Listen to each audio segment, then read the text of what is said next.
नमस्कार, आप देख रहे टीएम रिपोर्टर न्यूज़ चैनल और मैं हूं आपके साथ मोहम्मद तैयब मंसूरी। दोस्तों, बिहार में ज़मीन सर्वे को लेकर के बवाल मचा हुआ है। रैयतों को अपने ज़मीन के कागजात इकट्ठे करने में बहुत ही ज़्यादा दिक्कत समस्या का परेशानी का सामना करना पड़ रहा है। कुछ लोगों के पास ज़मीन तो है पर उसके पास उतनी कागज़ नहीं है, या तो कागज़ है तो आधी अधूरी कागज़ है। कुछ लोगों के पास दादा परदादा की ज़मीन है तो उनका जो है पेपर नहीं है। हम आपको बता दें, बहुत ऐसे लोग जो बिहार से बाहर रोजी रोटी की तलाश में बाहर कमाने गए हुए हैं, लेकिन अपने दादा परदादा से मिली हुई ज़मीन और खेत खलियान को बचाने के लिए बाहर से वो लोग आ रहे हैं अपने काम को छोड़ करके। ऐसे में भूमि विभाग के मंत्री ने ज़मीन सर्वे के कार्य को 3 महीने तक टाल दिया है। 3 महीने तक स्थगित कर दिया गया है। फिलहाल अभी 3 महीने तक ज़मीन सर्वे के काम को रोक दिया गया है। इसकी वजह यह है कि रैयतों को उसके कागजात, ज़मीन के कागजात इकट्ठे करने में बड़ी मुश्किल हो रही है, वो खोज नहीं पा रहे हैं। तो सरकार ने लोगों को ये समय दिया है कि 3 महीने तक अपने कागजात को आप तैयार कीजिए, 3 महीने तक अपने कागजात को ढूंढिए। क्योंकि या तो आप ये कह लीजिए कि सरकार की आधी अधूरी कोशिशें थी, जिसमें सरकार की पूरी तैयारी न होने की वजह से, या फिर लोगों को समय नहीं दिया गया उतना और ज़मीन सर्वे का कार्य शुरू कर दिया गया, जिसके कारण से लोग अपने ज़मीन के कागजात पूरे नहीं कर पा रहे हैं। हम आपको बता दें, बहुत ऐसे लोग हैं जो अभी तक ये नहीं समझ पा रहे हैं कि भाई वंशावली क्या है, बंटवारानामा क्या है, ये सर्वे का प्रपत्र क्या है, हम सर्वे का प्रोसेस क्या है, सर्वे का करे कैसे, इसका नियम क्या है, किस तरह से सर्वे करना बेहतर रहेगा।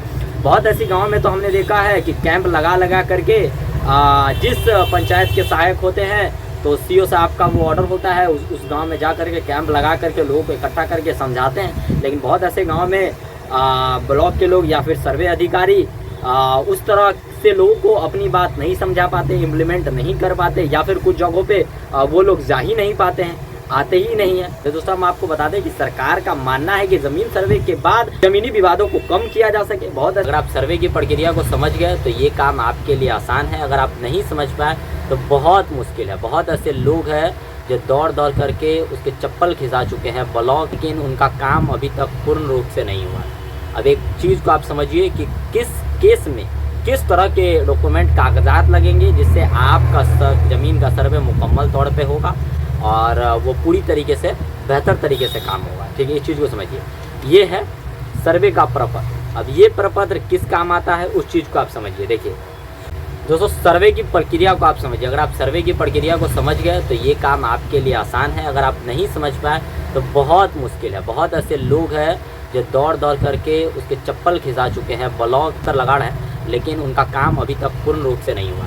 अब एक चीज़ को आप समझिए कि किस केस में किस तरह के डॉक्यूमेंट कागजात लगेंगे जिससे आपका ज़मीन का सर्वे मुकम्मल तौर पे होगा और वो पूरी तरीके से बेहतर तरीके से काम होगा। ठीक है, इस चीज़ को समझिए। ये है सर्वे का प्रपत्र। अब ये प्रपत्र किस काम आता है उस चीज़ को आप समझिए। देखिए, आपके वालिद साहब के नाम पे ज़मीन है तो आपके वालिद साहब अगर ज़िंदा है तो उनका आधार कार्ड, ज़मीन का केवाला और ज़मीन का रसीद, ये सारे डॉक्यूमेंट्स मौजूद हैं। तो ये प्रपत्र, आधार कार्ड, केवाला, रसीद, ये प्रपत्र, ये सब ले करके सबको जिरोक्स करा करके और ये सब पूरा भर करके आपको बस ब्लॉक में सीओ ऑफिस के यहाँ पर हर पंचायत का अलग अलग जो सहायक होता है उनसे रब्ता करके ब्लॉक के अंदर जाइएगा, सीओ ऑफिस के पास, उससे मशवरा करके और उसको आप सौंप दीजिएगा। आपकी ज़मीन का हो गया सर्वे। मतलब अगर इंसान ज़िंदा है, जैसे आपके वालिद साहब ज़िंदा है और वालिद साहब भी हैं और आप जितने भाई हैं उससे मतलब नहीं है, वालिद साहब ज़िंदा है, वालिद साहब के नाम पर ज़मीन है तो उसका कागजात पूरा उनके पास होगा ही। आधार कार्ड होगा, पैन कार्ड होगा, पहचान पत्र होगा, इसके अलावा उसका केवाला होगा, रसीद होगा। केवाला, रसीद, यही सब लगता है, इससे ज़्यादा और कुछ नहीं लगता। और ये एक प्रपत्र है। ये प्रपत्र आप जो है इसमें जो चीज़ लिखना होगा वो लिख लीजिएगा और जा करके आप ब्लॉक में जमा कर दीजिए। या फिर गांव में अगर कोई ऐसे लोग हैं जो 10-15 लोगों का एक साथ ले लेता है और वो ब्लॉक में जमा कर देता है तो वो और काम आसान है। लेकिन इस काम के लिए किसी को 1 रुपया नहीं देना। पहली चीज़ कि इस काम में भी बहुत सारा लूट खसोट का मामला है और लूट घसोट करने वाले लोग लूट घसोट करते हैं, लेकिन इसमें 1 रुपये के भी खर्च नहीं। जो काम है आपको स्वयं करनी है। और कोई भी आदमी अगर आपसे घूस मांगता है और 1 रुपये की भी तलब करता है, मांगता है, कॉन्टैक्ट है, नंबर है हमारा, है ना, आप हमसे कॉन्टैक्ट करिए, आपका काम बिल्कुल फ्री में होगा। लेकिन पहले चीज़ को समझिए कि सर्वे कढ़ाई कैसे जाती है। तो आपके वालिद साहब जिंदा है और वालिद साहब के पास डॉक्यूमेंट है, सारा डॉक्यूमेंट है, जमीन का सब डॉक्यूमेंट है, सबका जिरोक्स करा करके ये प्रपत्र ले जा करके ये प्रपत्र को भर के जमा कर दीजिएगा। अब इसमें लिखना क्या है, देखिए प्रपत्र 2 है ये, इसमें 6 नियम देखना है। देखिए, रैयत द्वारा मितधारित भूमि को स्व घोषणा प्रपत्र है ये, ठीक है। इसमें पहला नंबर में लिखना है रैयत का नाम, दूसरा में अस्थायी पता, तीसरा में खाता, खेसरा, डिसमिल, चौहत्ती और किस्म ज़मीन, इसके वाला शेष को छोड़कर, है ना, लगाना है, जमाबंदी संख्या और ये भूमि पर दाव का आधार लिखना है। ये सब ये फर्स्ट पेज में लिखना है। सेकंड पेज में क्या लिखना है इस चीज़ को आप समझिए। सेकंड पेज में प्रपत्र 3 है, ये वंशावली के अधिनियम की धारा 5(1) है। इसमें एक आवेदन है, आवेदन में लिखा सेवा में शिविर प्रभारी अंचल जिला सीतामढ़ी स्वयं की वंशावली समर्पित करने के संबंध में, ठीक है। मतलब मैं जिंदा हूँ तो मेरे नाम पे ज़मीन है तो मैं अपना खुद का जो ये वंशावली समर्पित कर रहा हूँ, ये हो गया। इसके अलावा इसमें आपको अपना नाम लिखना है और आपके वालिद साहब के नाम पर ज़मीन है, आपके वालिद साहब जिंदा है तो आपके वालिद साहब के जितने लड़का लड़की है, जैसे आप जितने भाई बहन हैं वो सबका इसमें नाम लिखेंगे आपके वालिद साहब, ठीक है। इसमें लिखवाएंगे, सबका नाम लिखेंगे, अपना ग्राम मोहल्ला जो एड्रेस होगा वो लीगल एड्रेस देंगे, ठीक है। इसके बाद फिर यहाँ पे रैयत का नाम लिखाएगा, इनके पिता का नाम लिखाएगा, अस्थायी पता लिखाएगा, खाता, खेसरा, डिसमिल, चौहत्ती, जमाबंदी, ये सारे चीज़ इसमें लगेंगे, ठीक है। नीचे यहाँ पे साइन होगा और इसके अलावा अनुकूलन 6-8 वो जो है यहाँ पे ये नियम हम बता देते हैं। देखिए पहला, मृत जमाबंदी रैयत की मृत्यु की तिथि वर्ष, अगर कोई मर गया है तो उसका मृत्यु प्रमाण पत्र जो होता है वो। इसके अलावा जमाबंदी संख्या के विवरण, मालगुजारी रसीद नंबर, इसके अलावा खतियान का नकल यदि उपलब्ध हो तो, इसके अलावा दावाकृत भूमि से संबंधित दस्तावेजों की विवरण, अगर सक्षम न्यायालय का आदेश हो तो आदेश की सच्ची प्राप्ति, आवेदन छठा में आवेदनकर्ता या हित अर्जन करने वाले को मृतक का वारिस होने के संबंध में प्रमाण पत्र, इसके अलावा आवेदनकर्ताओं के आधार कार्ड की छाया प्राप्ति, आवेदनकर्ता के वोटर कार्ड की छाया प्राप्ति, मतलब उसका छाया प्राप्ति का मतलब हो गया जीरोक्स, फोटोकॉपी, है ना, ये ले लीजिएगा आप। और इस प्रपत्र को भर के इसको सबसे ऊपर लगाइएगा, बाकी डॉक्यूमेंट को नीचे रखिएगा और जा करके आप जमा कर दीजिए। ये समझिए कि मुकम्मल तौर पे आपका सर्वे हो गया। लेकिन ये किसके लिए, जो इंसान इस दुनिया में है, जो इंसान मौजूद है और जो इंसान खुद से सारे डॉक्यूमेंट उसके पास है। डॉक्यूमेंट अगर नहीं है, ठीक है, कोई इंसान जिंदा है, फॉर एग्जाम्पल बहुत ऐसा ज़मीन ये है कि लिखाया हुआ है कि वाला पे 14 दूर ज़मीन है, 22 दूर, तो अब कब्जा में 22 दूर है और लिखाया हुआ 14 दूर है, तो वो फिर कैसे होगा, तो वो परिमार्जन से होगा। परिमार्जन ब्लॉक के अंदर कर्मचारी करता है, उससे आप रास्ता करके और 1 रुपये भी किसी को नहीं देना है, जाना है और उसे काम करवाना है, ठीक है। वो काम भी आपका हो जाएगा, नक्शा में भी चढ़ जाएगा, केवाला भी उसका बन जाएगा, ठीक है। दूसरी चीज़ें, अगर आपके पास भाई केवाला हेरा गया हुआ है तो उसके लिए भी आपको सीओ साहब से जा करके रास्ता करके और जैसे निकलता है वैसे निकलवा करके, केवाला और रसीद ये दोनों क्या है कि मतलब कंपलसरी है, बिना इसके आपको ज़मीन का जो सर्वे है वो मुकम्मल तौर पे नहीं होगा। ये हो गया पहला। ये और दूसरा मैटर जाएंगे, दूसरा में ये वंशावली है। ये वंशावली किस काम आता है, वंशावली आप इतना बात समझ लीजिए कि खतियान की ज़मीन को सर्वे कराने के लिए वंशावली अति आवश्यक, यानी इसको कंपलसरी माना गया। वंशावली क्या होता है, जैसे कि खतियान का जमीन यानी कि दादा परदादा जो स्वर्गवासी है, जो इस दुनिया में नहीं है और उनका आप अगर वारिस है किसी भी तौर पे, उनका अगर बेटा है, उनका पोता है या फिर पड़पोता है और उनकी ज़मीन आपको मिली हुई है और उसका ना आपके पास कोई कागज़ है, ना कोई सबूत है, ना कोई रसीद है, ना कोई कुछ भी है जिससे आप ये प्रमाण बता सके कि भाई ये मेरे दादा की परदादा की ज़मीन है, तो उसके लिए ये वंशावली बनते हैं, ठीक है। ये वंशावली आपको बना के दे देगा सरपंच, है ना। लेकिन ये वंशावली में आप बात को समझिए, पहले तो वंशावली का प्रपत्र हेतु आवेदन पत्र, इस चीज़ को आप समझिए, सेवा में माननीय सरपंच महोदय कचहरी, इसमें आप जो है सरपंच साहब का वो लिख दीजिएगा, अपना नाम लिख दीजिएगा, पूरा एड्रेस लिख दीजिएगा, हो गया। यहाँ पे मोबाइल नंबर लिख दीजिएगा। अब आइए दूसरा में देखिए, दूसरे पेज में सक्षम लेखा पात्र कार्यालय दंडनीय अधिकार है, शपथ पत्र, इसमें भी आपको अपना नाम पता सब कुछ, पिता का नाम, ये सब कुछ लिख दीजिएगा। ये किसके लिए मालूम है, खतियानी ज़मीन के लिए, यानी ये अगर कोई आपके पास ज़मीन है जो आपके दादा परदादा का ज़मीन है और उसके आप वारिस हैं लेकिन उसका आपके पास कागज़ वगैरह नहीं है, उसके लिए वंशावली है, ठीक है। वंशावली और ये प्रपत्र दोनों है भाई, ये दोनों है, ठीक है। लेकिन जिसके पास खुद का ज़मीन है, खुद वो मौजूद है दुनिया में, उसके लिए एक पत्र है, नहीं तो उसके लिए दोनों पत्र है। तो उसमें करना क्या है इस चीज़ को आप समझिए। वंशावली किस सर्वे कराने के लिए वंशावली मस्ट है, वो इम्पोर्टेंट है, उसके बिना आपका ज़मीन का सर्वे नहीं होगा, ठीक है। दूसरा चीज़ यहाँ पे समझिए, सबसे मेन पॉइंट है वंशावली प्रमाण पत्र में पत्र हेतु अनुसा प्रपत्र है। इसमें आपको पिता का नाम लिखना है और पूरा एड्रेस लिखना है, वार्ड, ग्राम, पोस्ट, जिला सीतामढ़ी जो भी है आपका उसमें लिख दीजिएगा।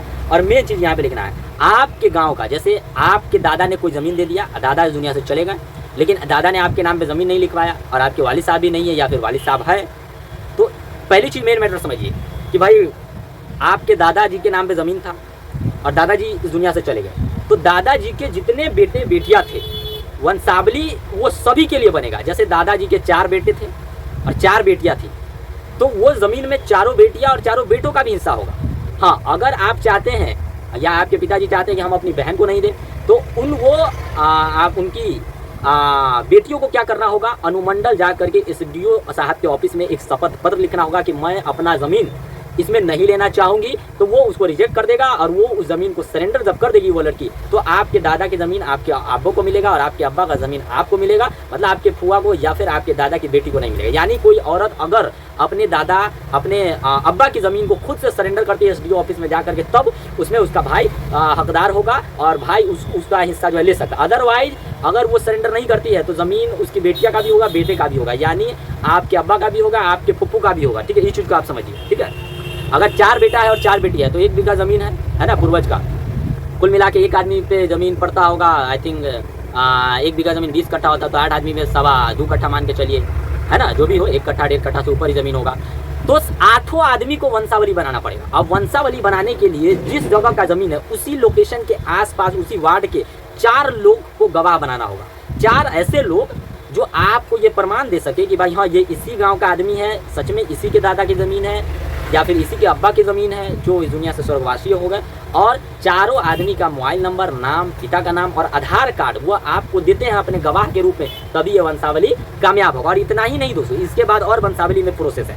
इसके अलावा पंच का साइन और मोहर, मतलब आप जिस गाँव में रहते हैं उस पंच से आपको रास्ता करके उसका साइन और मोहर लगेगा। सेकेंड चीज़, वार्ड सदस्य का भी साइन और मोहर लगेगा, आंगनबाड़ी सेविका का साइन और मोहर लगेगा जो आपके वार्ड का आंगनबाड़ी होगा।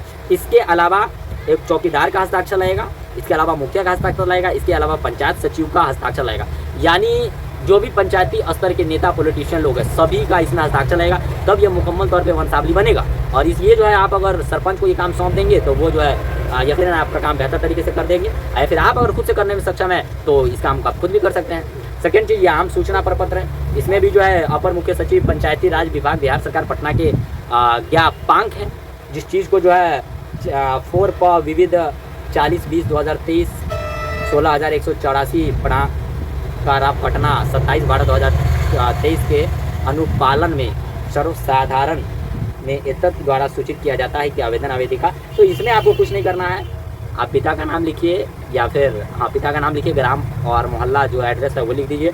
इसके अलावा ये ग्राम कचहरी का और सरपंच साहब का हस्ताक्षर ले लीजिए यहाँ पे, क्योंकि वंशावली बनाने में सबसे ज़्यादा अहम भूमिका आपके ग्राम का, आपके पंचायत का सरपंच साहब है, वो चाहे तो बनवा सकते हैं, क्योंकि उसके हाथ में ये काम आसानी है। 6 पेज का वंशावली है, इस चीज़ को आप समझिए। इसके अलावा ये वंशावली का एक 4 पेज है, इसमें भी जो चीज़ एड्रेस में लिखी हुई है वो चीज़ आपको लिख देना है। सरपंच का हस्ताक्षर हर पेज पे होगा, बिना सरपंच का बहुत बड़ा रोल है इसमें। ठीक है, इस चीज़ को आप समझिए। इधर आप देखिए, ये सबसे लास्ट पेज है, सबसे लास्ट पेज में कार्यालय ग्राम पंचायत राज वंशावली हेतु आवेदन प्राप्ति प्रपत्र विवरण सपरिवहन विवरण साधारणी पंजी, इसमें आपको आवेदक या फिर आवेदिका का नाम, क्योंकि अगर आपके दादा का ज़मीन है, आपके दादा दुनिया में नहीं है और आपके अब्बा इस ज़मीन में अगर हिस्सेदारी है तो आपके अब्बा अपना नाम लिखेंगे, अपना नाम आपके अब्बा अपने अब्बा का नाम लिखेंगे। अगर आपकी कोई फुफ्फू है तो वो फुफ्फू भी ज़मीन अगर लेना चाहेगी तो भाई वो भी अपना वंशावली बनाएगी और वो ज़मीन उसके नाम हो जाएगा। मतलब उसके दादा का जितना ज़मीन था और उसके दादा का जितना मतलब जनरेशन था, जितने बाल बच्चे थे, जितना बेटे बेटियाँ थी, वो सभी का हिस्सेदारी होगा। अगर आपके वालिद साहब अकेले चाहे तो ये काम मुमकिन नहीं है ना, इस पर जाँच बैठेगी। तो ये वंशावली का पूरा नियम हुआ, पूरा ये 6 पेज का है ना, 1 2 3 4 5 6 को पन्ना है इसमें, और ये 6 पन्ना जो है वंशावली बनाता है। इसके बाद अगर ज़मीन की रसीद है घर वगैरह में तो वो लगा दीजिए, केवाला लगा दीजिए और सरपंच से जा करके रास्ता करके ये बनवा करके, इसके अलावा एक दिन ब्लॉक में समय निकाल करके सीओ साहब से जा करके रास्ता करिए, या फिर हर पंचायत का अलग अलग जो है एक सहायक मुहैया कराया गया है, जो लड़का आता है आपको समझाएगा और वही पेपर ले जा करके ब्लॉक में जमा करें। अगर ऐसा नहीं करता है आपके ब्लॉक में तो आप खुद से भी जा करके अपने ये काम करवा सकते हैं, आपके पास पूरा डॉक्यूमेंट्स होना चाहिए। इसके अलावा अगर